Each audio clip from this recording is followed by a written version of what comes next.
Hello Year 11, how are you doing? I wanted to deliver this message to you today face to face. I wanted to arrange a last minute leavers day so that you had something to enjoy and take away from your time here at Holbrook, just like previous Year 11s have had. However, unfortunately, due to the totally unprecedented situation we find ourselves in, that sadly just hasn't been possible.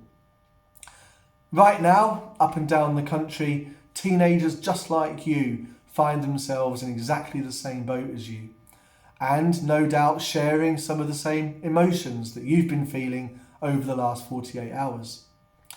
You might be feeling anxious about your GCSE results.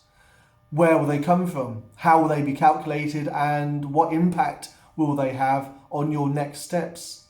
At the moment, unfortunately, I don't have the answers to those questions, but please be reassured that as soon as I have those answers, you will be the first to know Year 11.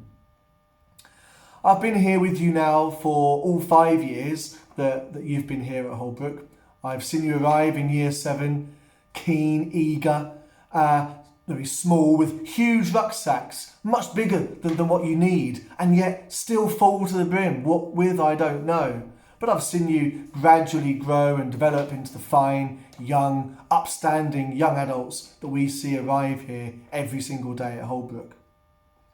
If today is indeed the last day that we get to see you in school, I know that I and the rest of the teaching staff and your tutors will miss you terribly, Year 11.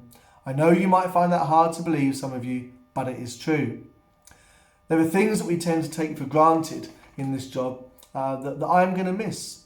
I'm going to miss that night before your results being released, where I don't get any sleep at all. I lie awake thinking about the results that you've got.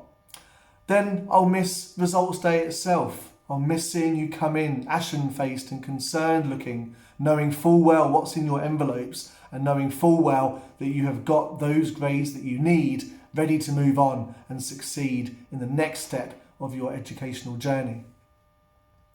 I might even miss Batiste telling me that I've got a skint haircut or that my car is chavvy. But apart from the odd verbal insult, I couldn't wish for a nicer bunch of young people to work with.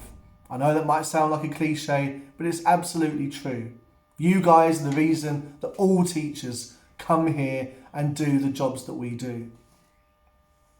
Your teachers right now are feeling very similar to you.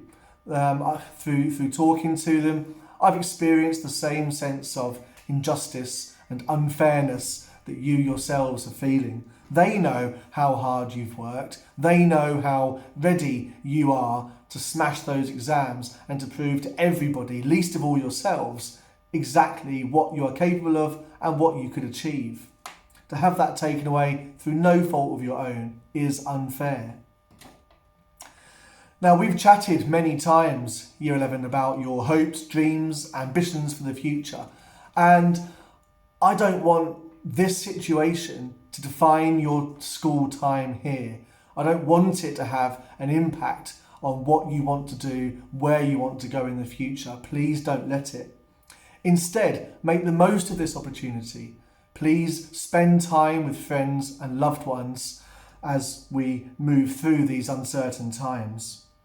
Lastly, and I know this has been a real key concern for lots of you, you will still have a prom. I promise.